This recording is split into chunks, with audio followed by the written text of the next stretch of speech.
আল্লাহ কি তার বান্দাকে হারিয়ে দেয়? না, আল্লাহ তার বান্দাকে সবসময় জিতিয়ে দেন। কখনো কখনো বেঁচে থেকেই জিতিয়ে দেন, আবার কখনো কখনো তাকে আল্লাহর কাছে নিয়ে জিতিয়ে দেন। আয়াতুল্লাহ খামেনি মারা গেছেন, ইন্না লিল্লাহি ওয়া ইন্না ইলাইহি রাজিউন। আমি খুব মর্মাহত, কারণ উনি একটা নায়ক ছিলেন আমার লাইফে। ডক্টর জাকির নায়েক একটা নায়ক, উনি একটা নায়ক।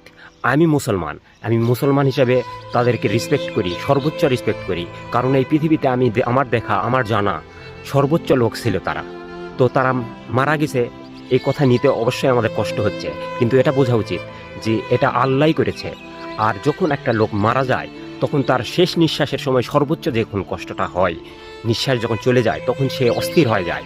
আর এই অস্থির অবস্থায় বুদ্ধিমান লোক যারা ইমানদার, তারা তখন আল্লাহর কথা স্মরণ করে যে এই ঘটনাটাও ঘটাচ্ছে, এই মৃত্যুটা ঘটাচ্ছে আল্লাহই ঘটাচ্ছে।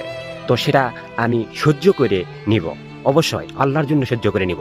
আল্লাহ তার বান্দাকে পাঠাইছে, তিনি আবার নিয়ে নিচ্ছে, অবশ্যই এতে শুকরিয়া আদায় করা উচিত।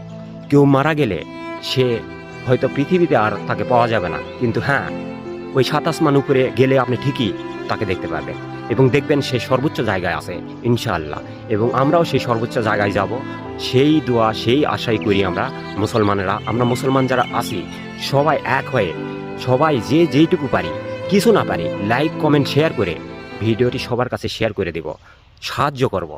ইসলাম প্রচার, দিন প্রচারে একটা ওয়ার্ড হলেও আমরা বলবো, আমরা প্রতিহত করব, অন্যায় অবৈধ কাজে মুখ খুলব। আর এটা আমাদের সৃষ্টিকর্তা কোরআনে বলেছে যে অবশ্যই সত্যের পথে থাকো, সত্য বলো, মিথ্যাকে দূরে সরে রাখো, মিথ্যাকে প্রশ্রয় দিও না। আর এই যে জোর জবরদস্তি গোটা পৃথিবী চলছে, আর ট্রাম্প ইউএসএ যে ক্ষমতা জোর জবরদখল করছে, এই জোর জবরদখল ইমানদার লোক কখনো মেনে নিবে না। আর সেই রকম আয়াতুল্লাহ খামেনিও মেনে নেয়নি, যার কারণে তাকে হত্যা করা হয়েছে।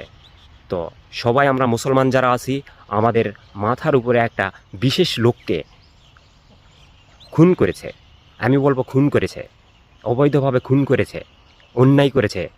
তার জন্য আমরা সবাই মুখ খুলব, যে যেখানে আসি, যেভাবে আসি সেভাবেই প্রতিহত করব। অবশ্যই করব, কারণ আমরা মুসলমান, আমরা আল্লাহর বান্দা, আমরা সবার মঙ্গল চাই, এবং আমরা ওই কাফেরদেরও মঙ্গল চাই যারা আমাদের উপর অন্যায় অত্যাচার করছে। অবশ্যই করব।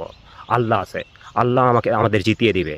আর কোরআনে বলা আছে, আল্লাহ বলে দিয়েছে যে মুসলমানেরই জয় হবে, আজকে অথবা কালকে, ভবিষ্যতে লাস্ট পর্যায়ে মুসলমানেরই জয় হবে ইনশাআল্লাহ। সবাই ভিডিওটি শেয়ার করে দিবেন। আসসালামু আলাইকুম।